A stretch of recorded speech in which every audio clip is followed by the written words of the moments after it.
Since y'all really seem to enjoy the last episode, here are some more useful Sims 2 tips and tricks you might have missed or forgotten about. Some of these tips and tricks are not only gonna make your life a lot easier, but also spice up your gameplays a fair bit, so let's dive right into the first.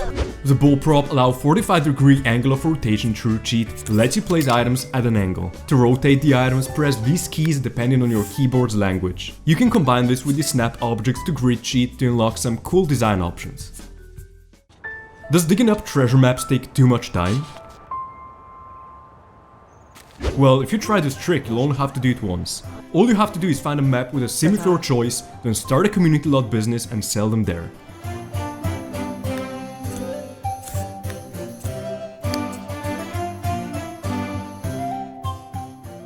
Now you can visit the store with a different household and purchase a map or two, or maybe even 3 if you're real greedy.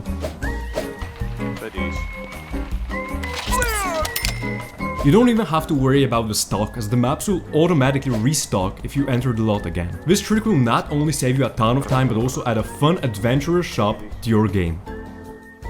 Once at college, click on the phone, select college and then campus directory. This will come up with a list of all the sims on campus, even if your sim doesn't even know them. This will make the search for a sim's potential new friend or partner much easier. While this feature is somewhat in your face, I've seen many players either forget about it or not know of the power it has. So I enjoy stalking random sims, I guess. If you have the mansion and garden stuff pack, you can find green energy sources under decorative and miscellaneous. You have the choice between 2 types of solar panels and a window.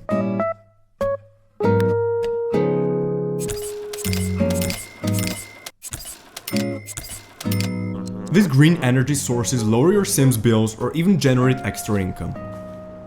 Honestly, a lot of you have actually mentioned these to me because I keep forgetting to take advantage of them during my challenges. So yeah. Are you tired of seeing your sims get absolutely cooked by the evil uni mascot? Well, if your sim has at least the silver robotics talent badge, they can craft a sentry bot.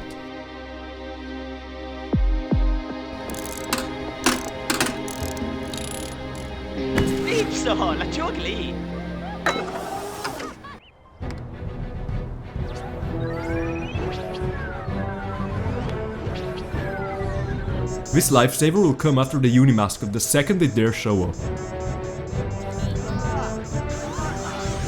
It'll shock them twice, for good measure. The cow will then promptly flee the scene, but not permanently as far as I know.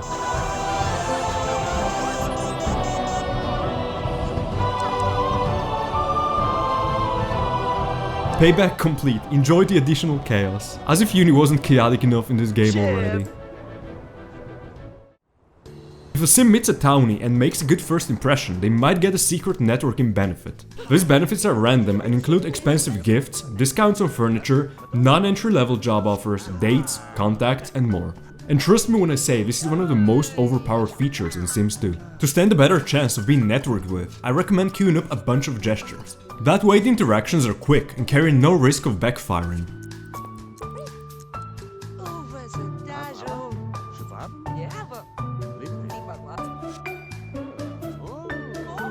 As you can see, networking happens fairly quickly, so if there's no response after the first batch of interactions, just move on to another town. Having a high reputation slightly increases the odds, and I also recommend doing this during summer as the friendly interactions are boosted then. Keep in mind that these benefits can only be received by newly met townies, and each townie can only network with your sim once. Another thing worth noting is that only adults and older sims can receive these benefits, although a young adult townie can still initiate the networking interaction with your sim.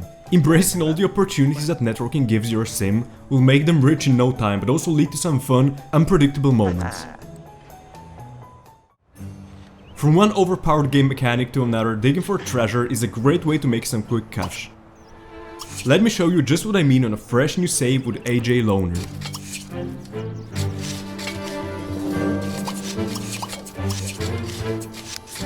We've been at it for almost 7 hours, but look at the outcome, so many expensive items. This one piece of decor is worth $850, we have a couple of maps valued at $400 each, and even the rocks and bones aren't totally worthless. As you can see, we've made nearly 3k simoleons in just a few hours. So yes, with just a bit of luck you might find this endeavor to be even more lucrative than a mid-level job.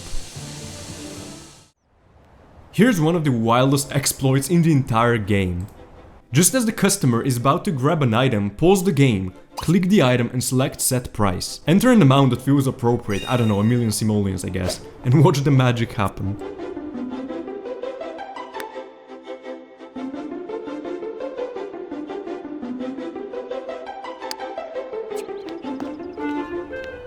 You'll know the trick was successfully done if their shopping bag changes its color to gold.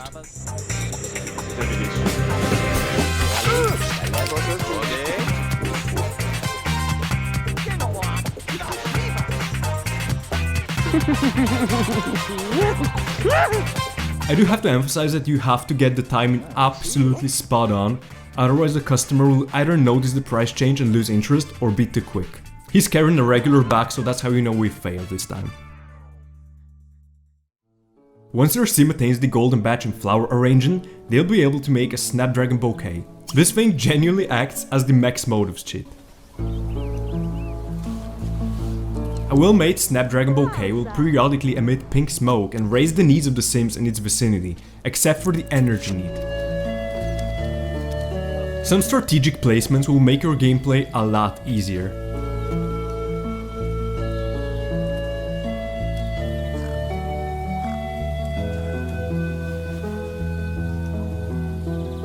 Just be aware that the poorly made bouquet has the exact opposite effect. Did you know that each season has its own boost? Spring boosts romantic interactions. Summer does the same but with friendly interactions. Fall helps with learning and writing homework. Meanwhile, winter boosts friendly interactions between the members of the same household. The effects will be reflected in these icons, as you can see right here. If you want to rinse the game a bit, you can use this feature to change the season at any time to get the desired effect.